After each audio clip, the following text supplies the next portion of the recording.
Hey, what's happening, everybody? I am bringing you this large fender dent. This is on I want to say it's a 2015 Jeep Grand Cherokee.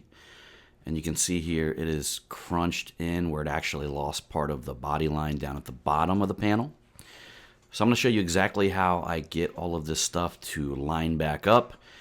Above and beyond that, this damage actually has been in here for longer than a year.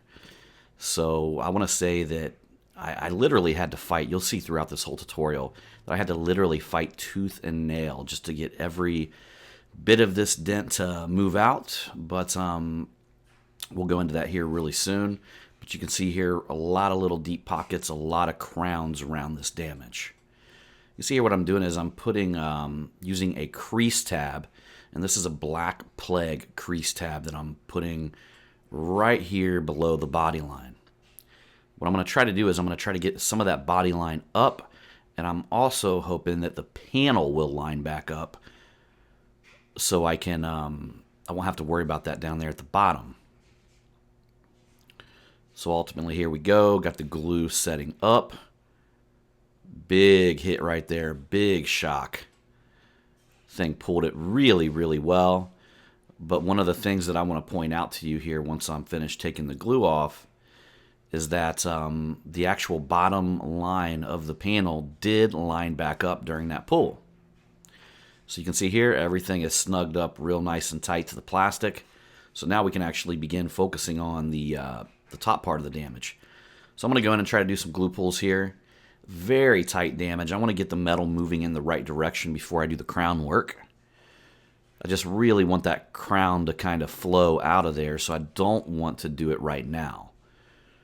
A little bit there, but you notice how it kind of gave me the trampoline effect. Just gave it a little pull, and it just pretty much settled back down to where it was. So we'll go ahead and put the glue tab on there, let it set up. This right here is the gray version of the black plague tabs, the crease tabs. I like these because of the flexibility. You can kind of bend them to get down into the larger dents. We'll go ahead and hook up. Basically meaning if you got a solid plastic one, it's going to be hard to bend it to the shape of that damage. Kind of see me shoving it in there? Well, you actually see the tab bending in the middle. So it's definitely going to get that even pull. But you can see here, really not a lot of that metal's moving with the glue pulling. I was kind of surprised, like that just came right off. I mean, that's how tight the damage is in the panel. There we go. Pull the glue tab off and take a look, see what we got. Pretty much the exact same thing that I had to begin with. So there's only one thing to do at this point. It's going to be to get a tool in there and start pushing on it. You can see I got a heat gun set up, pointed at the damage. I don't want, especially during this part of the dent removal, I want to avoid any chance of the damage cracking at all. I want to test it and make sure the dent is nice and warm. You can see here I'm making pushes on that largest bit of damage right there. And look how the center just kind of buckles in as I'm pushing it. Look at the power that I'm putting behind that. I mean, honestly, the metal is just really out of whack. It does not want to go back to where it came from. Right here, I'm actually using a 90 bend soft tip from Ultra. And that 90 bend gets me right there in the front of that damage. There you go. You can see, look at that. It's giving the oil can effect while I'm pushing it. It's okay, though. There's enough strength in a body line, that body line up there above that I can actually get it to stick eventually. So what you see me is I'm kind of like cruising around that entire area, just trying to get it to stick, trying to get it to stay up. And I actually went in right there above the headlight where there's a little hole between the headlight and the fender. You can see here this thing just looks crazy partially through. So what I did was I was lining up the heat gun with the back part of the dent now. So that way I can go in there and just try to get that thing to move the best that I can. Ideally, what I'm trying to do here is I'm trying to get it all to move to the point to where I can get in there and do the crown work.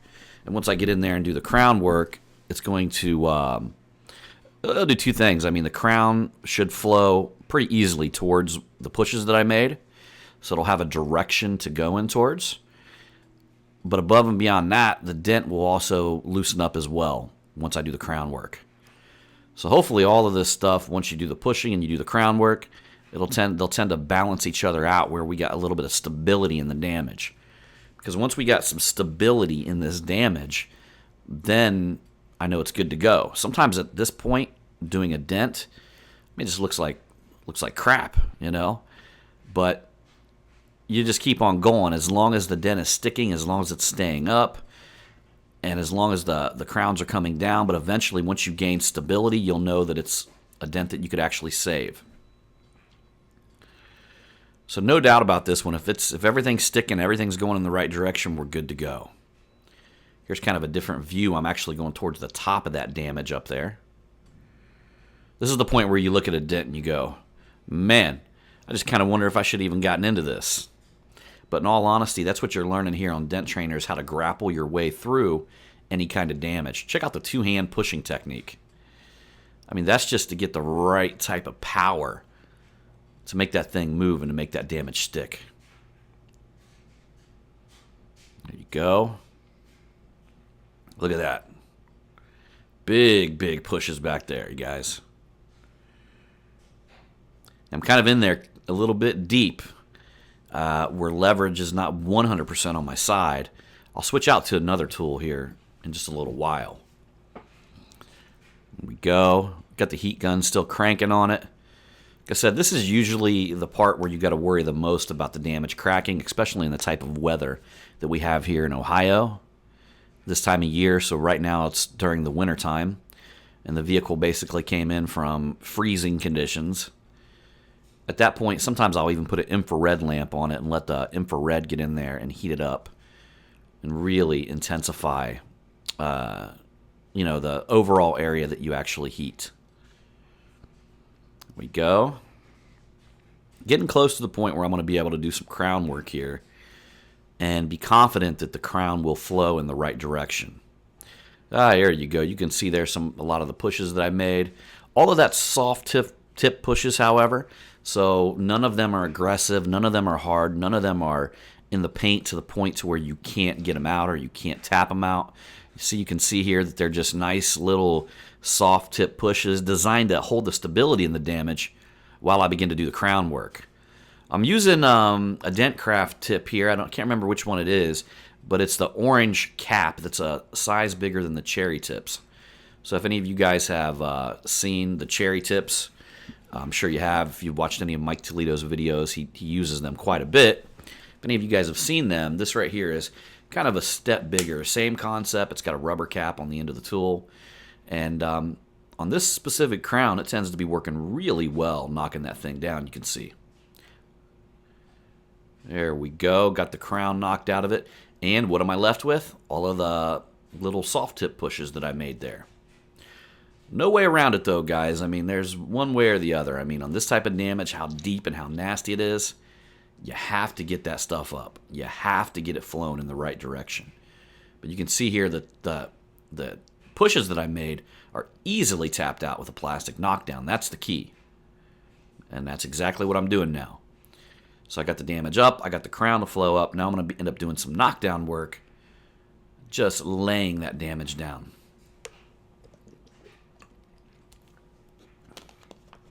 Right here, I'm using the VIP plastic tip. I want to use plastic right now. I don't want to use metal. I want to be real gentle. While the damage still has all of this tension in it, I want to use something that's not going to affect the actual clear coat on the damage. It's not going to put any little divots in there. We will get to sharper tools, but I just don't want to use them under this level of tension. Now, once things start smoothing out and I start getting closer to a finished product, then you can, because really you got most of the tension out of the panel. It's starting to come back to normal. But at this point, we got a really tense bunch of pushes, and we got the crown work taken down on it. But it's still to the point where I want to use this. In fact, I'm actually trying to match the size of the push with the size of the knockdown. But without doing too much, so you don't want to hit it down to the point to where the high goes down, but there's a little low around it.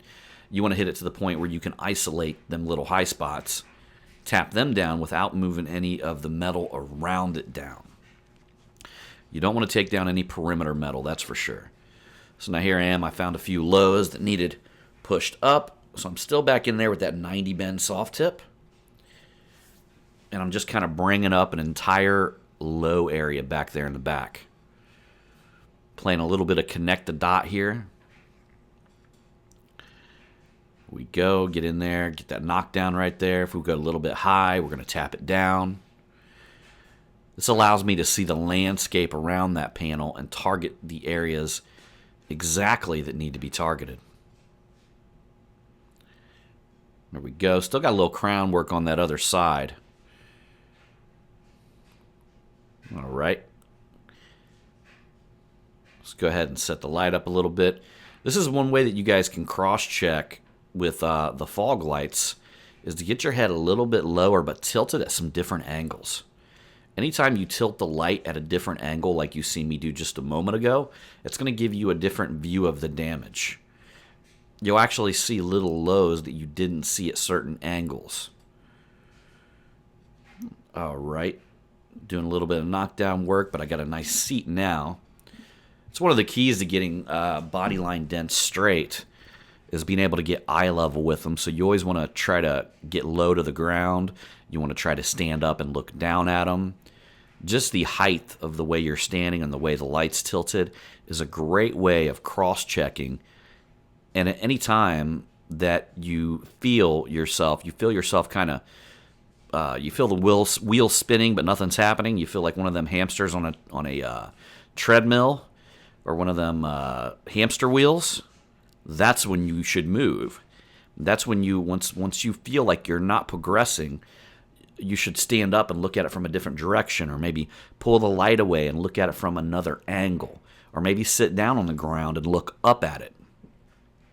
And then where you can see the dominant lows and highs the best is where you want to be. So that requires a lot of movement.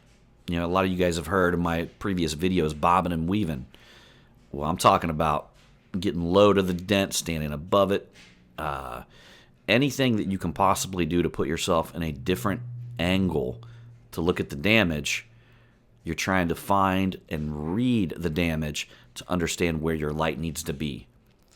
And typically, that's where you can actually see the little lows and the little highs the best. Right. So here we go. I'm going to get in there and get a tool in there. Still using that soft tip, and you can see I'm trying to push out that little low down there at the bottom. Look at the whole truck rocking. The whole vehicle is just shaking back and forth. And ultimately, that's because the damage is still tough, man. I mean, this damage is still locked in there. Now you can see me going after some little lows there at the bottom. And I'm still using a soft tip, and I'm still using these big pushes that's just rocking the vehicle back and forth.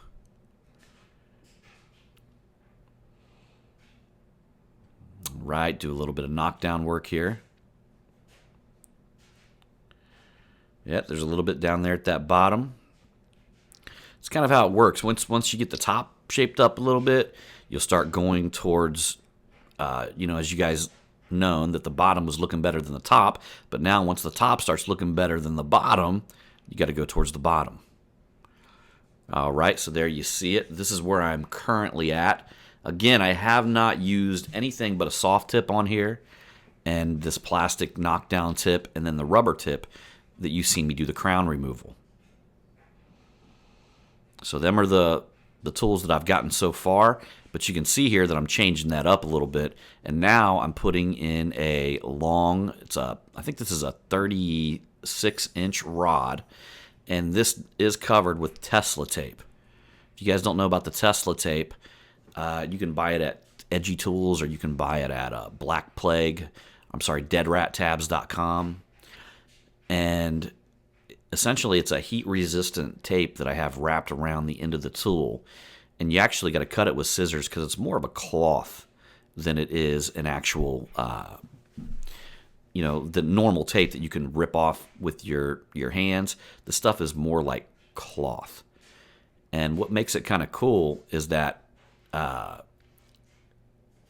it literally, you just have a hard time ripping through it.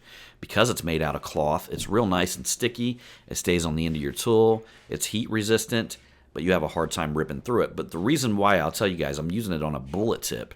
And the reason why I do that is the bullet tip is kind of perfect for that tape.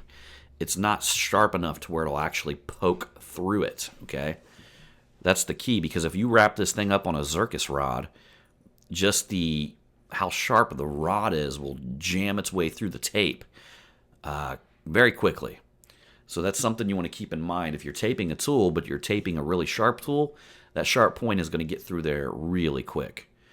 And ultimately, when you're using tape on the end of the tool, you really you're not trying to tape it with a sharp tip. You want something that's more of a bullet tip. Because you're trying to get some big pushes, see? And the cool thing about the Tesla tape, I can actually wrap it a certain amount of times that will allow me to get the push that I want. I'll tell you, for instance, you could wrap it 20 times and have a big old ball on the end getting a large push, larger than a soft tip. Or you could do what I did right here and wrap it 2 or 3 times and get a push that's a little bit smaller than a soft tip push. And not to mention, this rod right here is long enough to the point to where it's going to give me much better leverage on these dents back here in the back. So the longer the rod, the better the leverage. And I just think that 90 bend soft tip was a little bit too short at this point. So here we go, using the tactical blending hammer, taking down the right around the line there. I'm actually using a brass tip on the end of that. What I love about the brass, it has a dead blow effect. So typically, whatever little high spot it hits, it's going to just drive it down into the panel. And occasionally, you'll see me flip it over to the aluminum. The aluminum has much more of a bouncing effect, which vibrates into the panel. And sometimes you want that as well. Sometimes you want that vibration in the panel to just move a bigger area. But sometimes you got a little high spot and you want to just nail it right on the head. You're going to want to use your brass tip for that. You'll find it'll just be much quicker. The brass is much heavier. And it just kind of has, again, that dead blow effect on the panel. All right, guys, so here we go. That is round 2 with the taped Tesla, with the Tesla tape on the end of the tool. Now, that is Mercedes-Benz wire loom tape, and I will tell you guys, there's 2 kinds, and it's very hard to distinguish which ones they are based off of whatever you're purchasing, so be careful with that. There's one that's really, really crappy, and then there's one that's really good. So here you go. You actually see myself sitting down and looking up at it.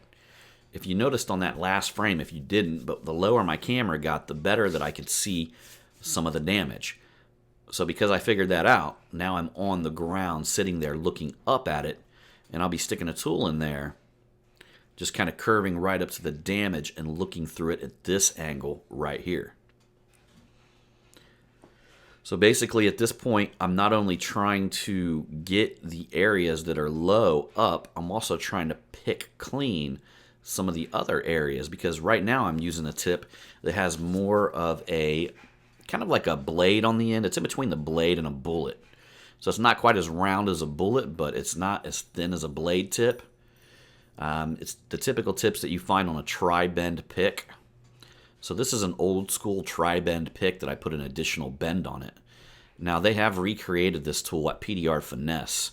And I forget what they called it on there, but it's one of my tools that they created there. So if you type in my name, John Highley, the Tactical Tools, you'll see that I've got 2 of them there. And this right here has been recreated. It's one of them. So you can see here that now I'm using the aluminum because I want to maybe blend out an area. You notice how it bounces a little bit more? You actually see it kind of bouncing on the panel. It's going to have that effect much more than the brass. And you can kind of see me hitting like many more times, okay?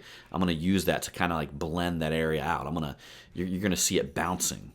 Now, the closer I get to that, the closer you get to a body line, you're probably going to be able to use the aluminum to do a dead blow effect as well. just the body line in general will tend to accept the impact much more than a flimsy panel above or below it. You can see here, sneaking in with the tool again. And getting some pushing on. There we go.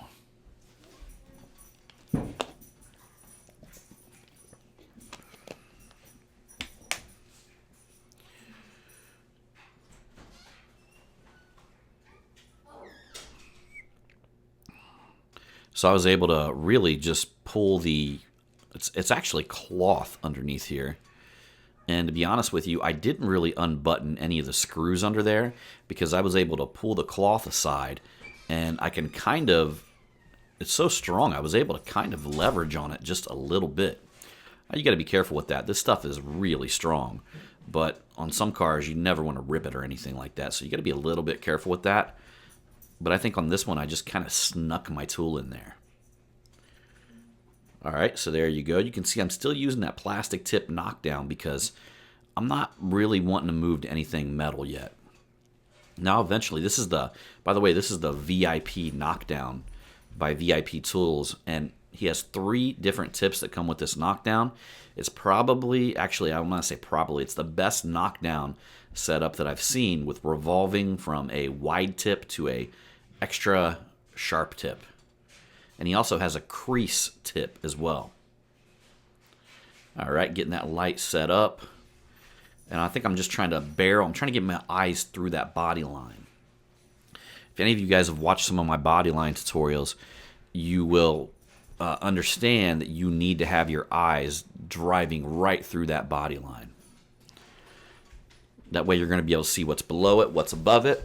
But ultimately, to finish that body line and to get it flat, which you guys can see there's a little bit of a low there, but to get it flat and back to its original shape, you're literally going to have to be looking through that body shop or body line like down the barrel of a scope. You guys might hear some noise around me. It's actually, believe it or not, it's 8:17 in the morning, and I'm doing this tutorial for you guys, and my wife is kind of running around here getting things ready before we head on over to our shop.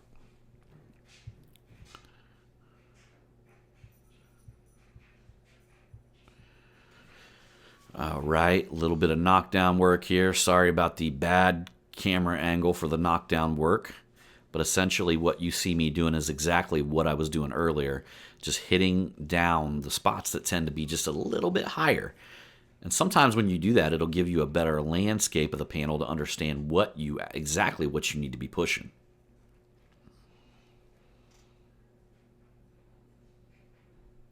All right, guys, so now you can see I decided to go ahead and do a cross check. And I am using the blending hammer. And what I was going after right there was a crown. So on the back side of that damage, there was still a crown. And that's the big end of the damage way back there behind me. There was still a crown left, so I'm actually working that out. And now I'm kind of going through and just working down all the high spots from this angle. You see, switching out to knockdown, doing a little bit of knockdown work. And you guys will see how I fully finish this angle here in a little while. But I'm just kind of working my way through that line. One little tap at a time.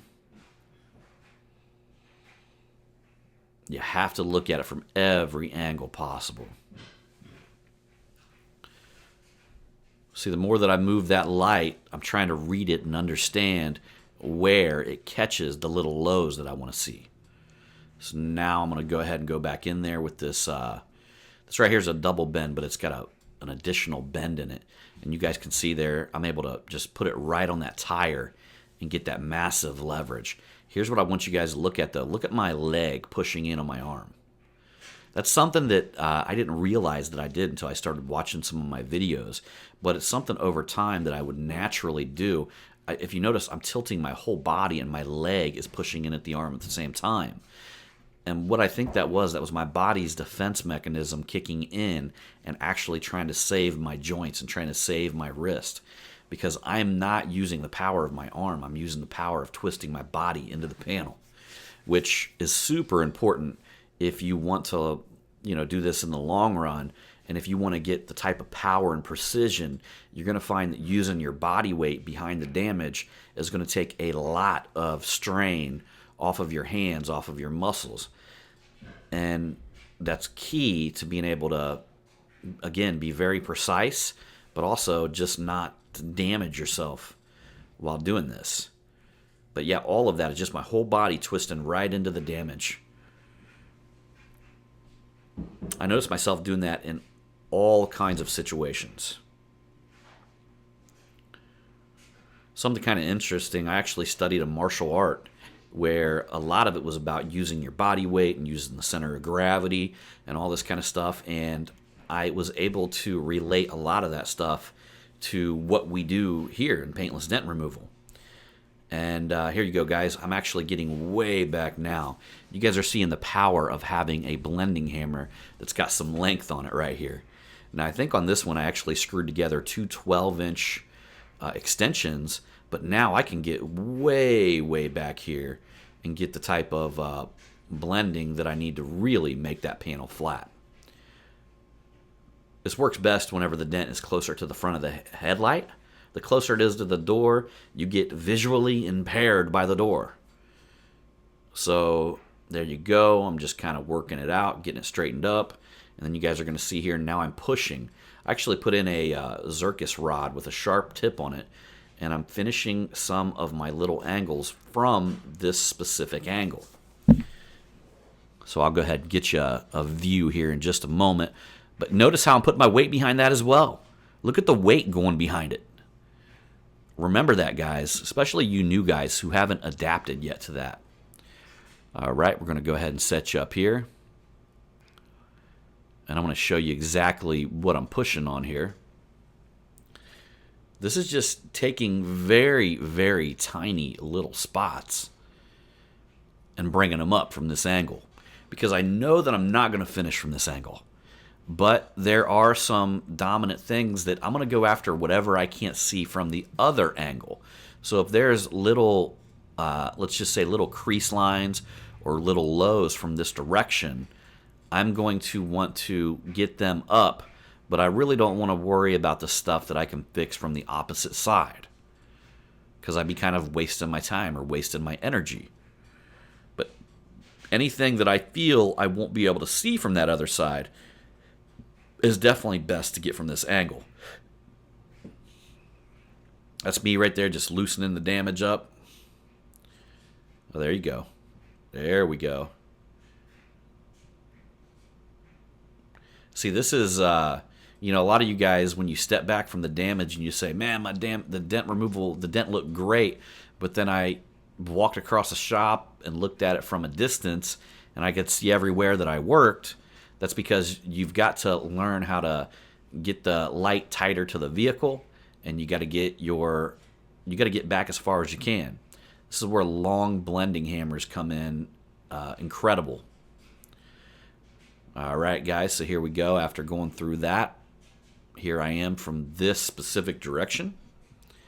Not looking too bad. Not looking too bad at all. But I'm going to go in and do a little bit of work with this really sharp Zircus tool. And this is kind of just getting in there and cleaning up all the little spots as much as I can.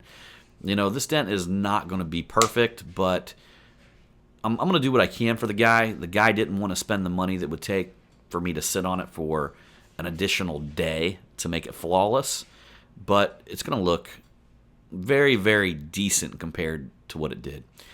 So here's another thing, guys. Look at how I'm using two hands with this tool. So again, that gives me the ability. Now, if you look at me right here and I'm pushing with this hand, my whole body weight is actually going into it. It's not my arm making the pushes. Remember that.